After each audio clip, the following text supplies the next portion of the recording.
fellow viewers, my fellow viewers, allow me to progress where I left in marriage, hindrance of sexual relationship in marriage, part 1. So I am coming with the part 2.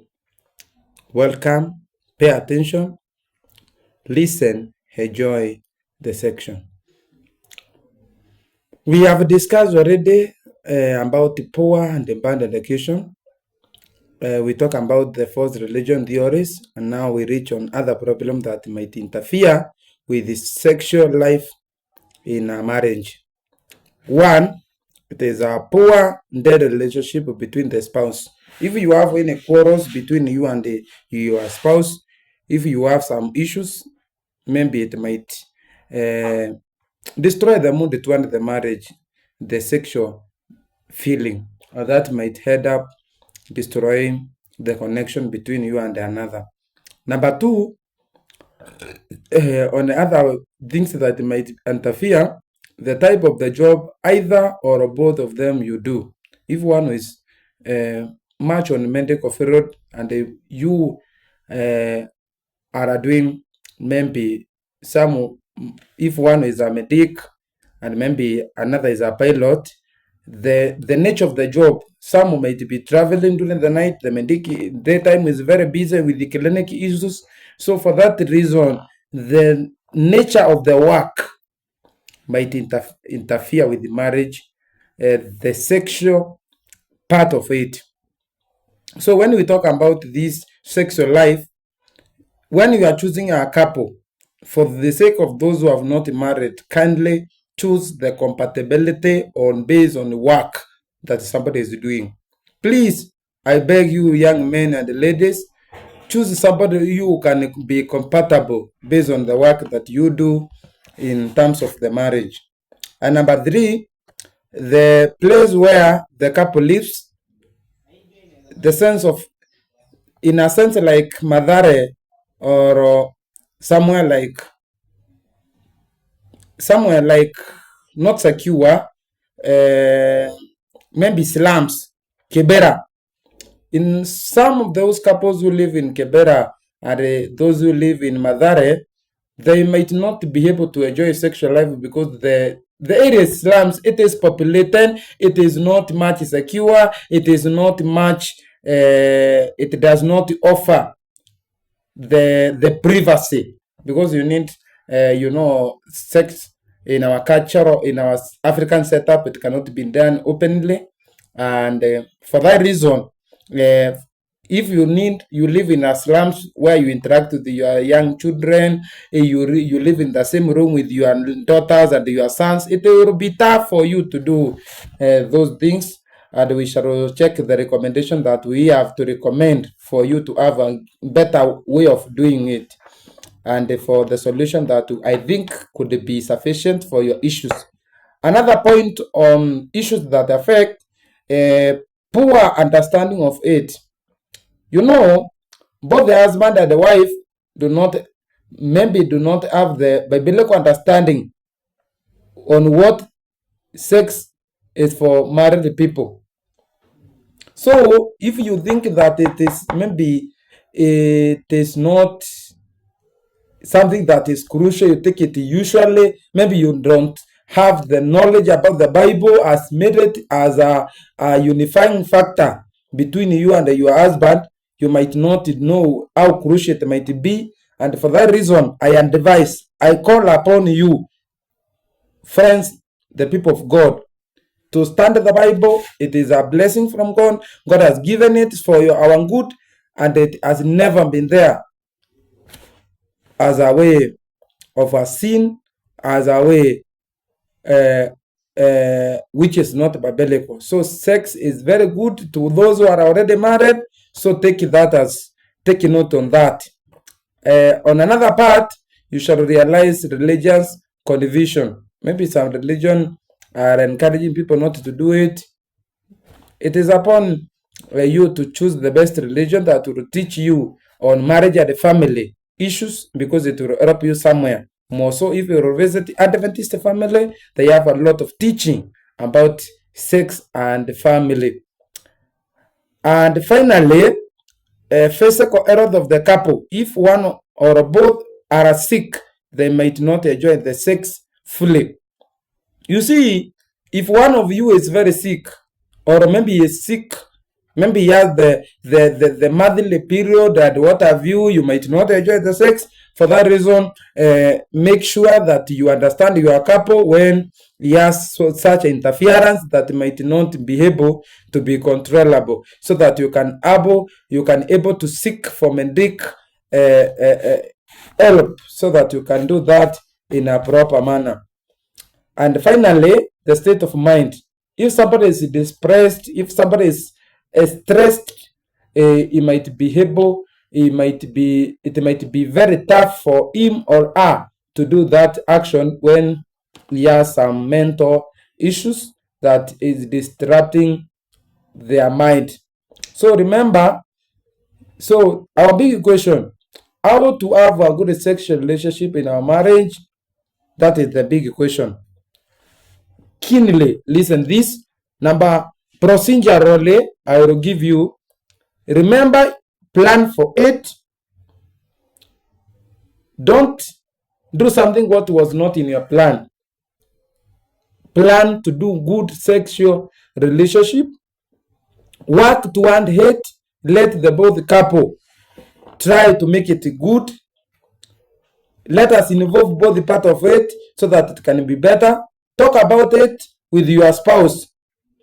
Talk about it with your spouse and pray about it. Sometimes you need to pray about it so that God can give you strength and health so that you can do it, because it is a blessing, because it's something that is certified by God, that is what meant for those who are already married. So you can pray for it.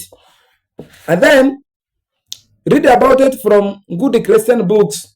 Like Ellen G. White has written a lot of books, messages to young lovers, messages to couple, marriages and family. You have a lot of books that have already advised on those. So take your time to get more knowledge about from the books and get the best position and the method is suitable for both of you. Not sinful act like anal or oral sex. I mean that you should use the real way of doing it. You should not use it abnormally. You can introduce the styles that you think that can be better, but avoid using the anal way or oral sex that might end up being seen. So, what am I trying to say? You must equip yourself with the different techniques that you feel you enjoy it, so that you can avoid such mistake that might affect your sexual relationship. Having good sex will require what? Number one, total marital faithfulness from both sides. Each and every couple should be faithful to one another. Absolute cleanness from both sides. The man and the lady, both of them should be clean so that they might not end up having some issues about it. A really safe and sacred place. A really safe and sacred place. If you are already married, give yourself a better room that you can have a safety and that is somehow secretive, because this is not an action that you can do like animals anyhow, anywhere. Total participation from the both side. I have just encouraged that, and hidden freedom in and both from both sides. Remember in Genesis chapter 2:25, when they were all together, Adam and Eve, no one of them complained that he was naked. That brought to my conclusion that this is something that is done to everyone. You can uncover yourself to the partner that has already married you because he's your husband, and there's nothing wrong about it. Open communication and honesty from both sides. You might, if you don't have, you have something that you feel like you are not comfortable about it, kindly communicate to your partner so that you can make the way out. Doing it in a different times, place, and styles. It will take you to reason and and they think which is the best time. Maybe you might enjoy daytime, next time you take it evening, next time you take it afternoon, next time you take it maybe during the night. You might enjoy in the room, you take the different places and the venue, and then you find yourself in different styles. You shall discuss on which style that makes you feel comfortable.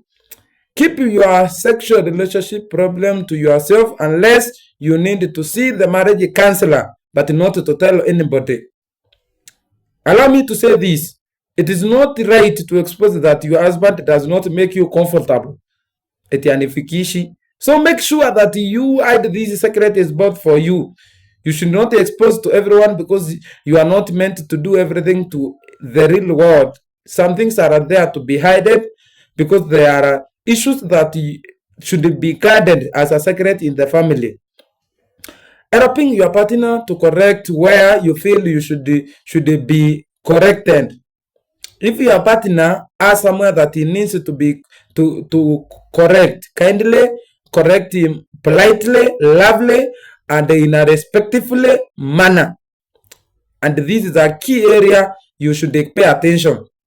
Begin your games with the prayer and end with the prayer. This is where I will catch up the cohabitants and people who have immorality, and for the people who normally do something called I don't know the ones to put it about it, but for those who do adultery and fornicators, you cannot pray to fornicate, my brother and my sister. So for those who are married, it is in order to pray for your couple, to pray for the action before it starts, and you conclude with the word of prayer, because you thank God for gifting you with the gift of sex, because it's good and it is very, very okay for those who are already in the relationship and for those who are already in the marriage. And then thank your partner for good service he or she has rendered for you after you have joined. Take your time to thank your partner. Don't just wake up and rush from out of the room like nothing has been happening. Take your time to reflect and give thanks for your partner because he has done a lot for you.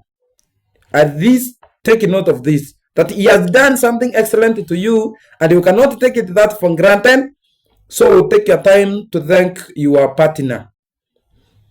So allow me to give you reasons why greater sex is a must in a marriage. Reasons why and greater sex is must in a marriage. When we talk about marriage, we talk about people who live together, who have been sharing something common, who have already joined with the only matrimony in the church. And as a minister of gospel, allow me to say that it helps the couples to reconnect from the disconnection caused through the daily activities.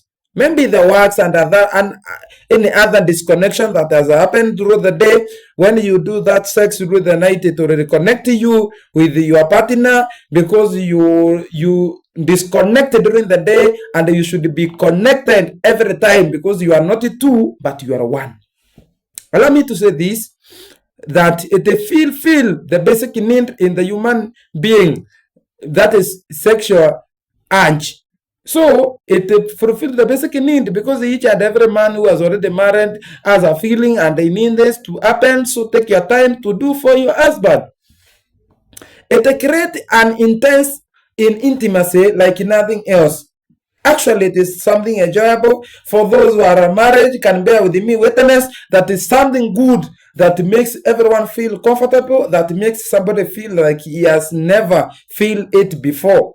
Allow me to say this, brethren and viewers, that it lowers the stress in life and marriage.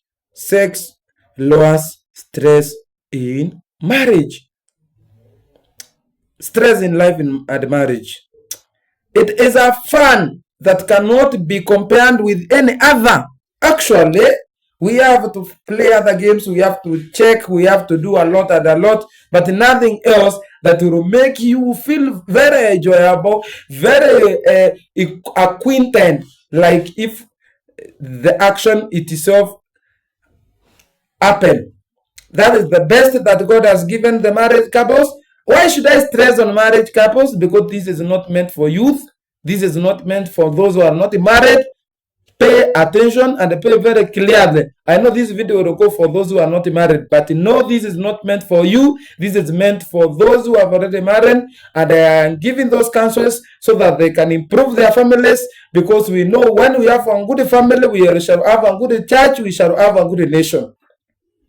So allow me to say this, that it provides the best feeling in the spouse more than any other. It protects both the parties from the sexual temptation outside the marriage. Sex will protect you not to walk out from the marriage to have mpango ya candles and what have you. So it will help you somewhere. Allow me to say this, it increases the level of commitment of a spouse to one another.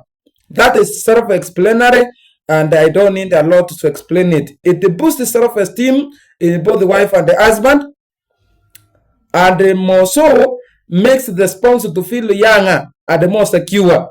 If you do it even at the age of 70 or 80 or 90, you feel like you have already resumed to your age of youth, that to remind you the early life of your life. It makes the partners to feel more positive in attitude, more calm, less irritable, and reduce the depression and the stress. Take a note of that, and reduces the risk of prostate cancer in men. So this is for the men who have already done it before. They should know this, that it reduces those who are in the marriage. Kindly take a note of this, that it reduces the risk of prostate cancer in men. And finally, if done to the certification of the spouse, help them to feel better sleep. That is for the marriage and the family class. Till next time, I am your teacher. I am your pastor, Pastor Nesh Kobai. Till next time, if you like this, follow, subscribe, share, and comment. Goodbye. God bless you.